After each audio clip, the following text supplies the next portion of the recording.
All three children pulled from an Irving apartment pool last Wednesday have died. Those children, ages 9, 10, and 11, were at the pool with their mother and two other siblings. Three of them ended up underwater. A 10-year-old girl died that night, and today we learned her 9 and 10-year-old brothers have also died. Fox 4's Calvert Collins is at the apartment complex with the latest in the investigation. Calvert. And Heather, police say that their mother, Patricia Allen, was the only adult with them in this pool when those drownings happened, but she is not being charged with any crime at this point. But I do want to show you the memorial. This was originally created for 10-year-old August, who died last Wednesday night, but you can see it has certainly grown as news of her brother's death spread around this complex. It was heartbreaking to me.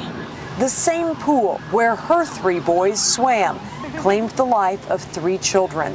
Marjorie Sieber had seen Trayshawn, August, and Anthony Smith playing around the MacArthur Place on 183 apartment complex. It could have been prevented.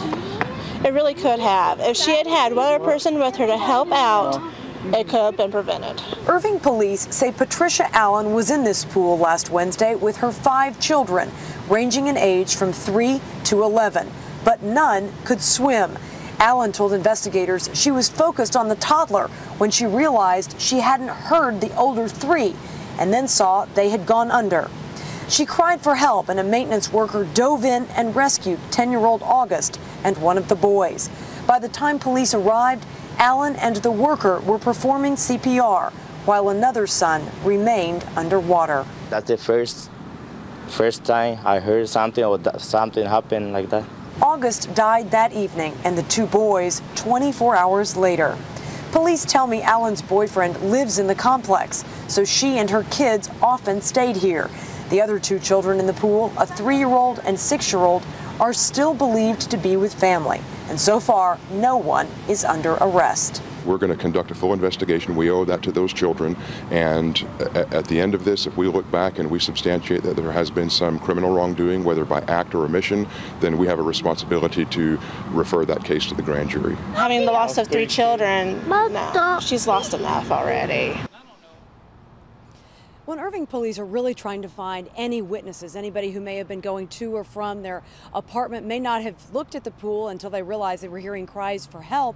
And so they want to talk to anyone who may have seen or heard anything, because at this point they believe Patricia Allen and her children were the only individuals at the pool. So they also want to get a timeline of events, Heather, to see how long they were at the pool and maybe try to figure out how long those kids were underwater.